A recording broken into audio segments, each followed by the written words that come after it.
श्री राम जय जय राम। श्री राम जय जय राम। नाथ कृतारथ भयऊँ मैं तब दर्शन खगराज। आयसु देहु सो करो अब प्रभु आयहु केहि काज। हे नाथ, हे पक्षीराज, आपके दर्शन से मैं कृतार्थ हो गया। आप जो आज्ञा दें मैं अब वही करूं। हे प्रभु, आप किस कार्य के लिए आए हैं? सदा कृतारथ रूप तुम, कह मृदु बचन खगेश। यही के स्तुति सादर, निज मुख कीन्ही महेश। पक्षीराज गरुड़ जी ने कोमल वचन कहे, आप तो सदा ही कृतार्थ रूप हैं, जिनकी बड़ाई स्वयं महादेव जी ने आदर पूर्वक अपने श्री मुख से की है। सुनहु तात जहि कारण आयऊँ, सो सब भयऊ दरस तब पायऊँ। देखि परम पावन तब आश्रम, गयऊ मोह संशय नाना भ्रम।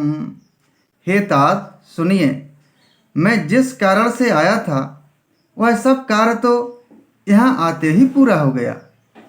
फिर आपके दर्शन भी प्राप्त हो गए।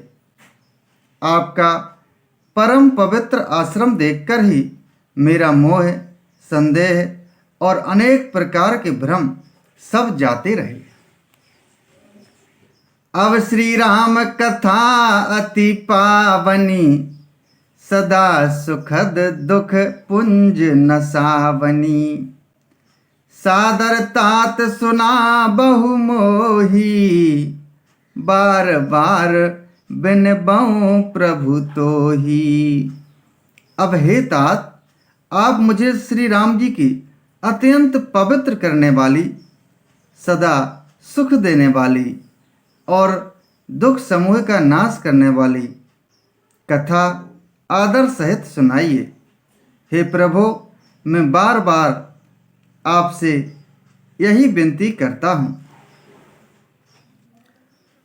सुनत गरुड़ के गिरा विनीता, सरल सुप्रेम सुखद सुपुनीता।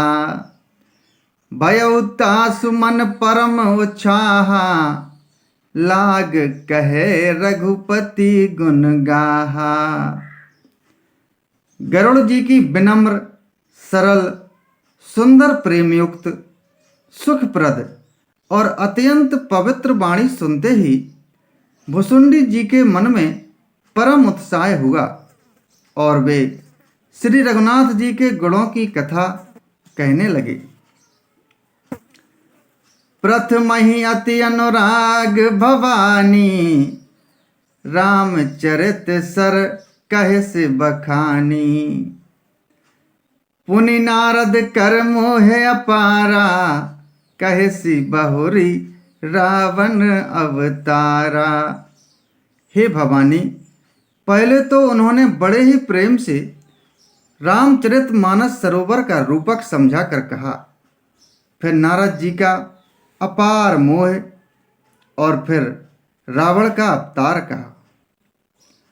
प्रभु अवतार कथा पुनि गाई, तब से सुचरित कहे सी मन लाई।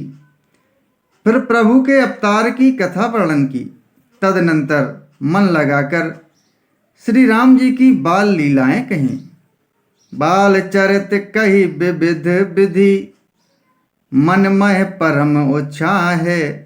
ऋषिया गवन कहे सी पुनि, श्री रघुवीर विवाह। श्री राम जय जय राम। श्री राम जय जय राम।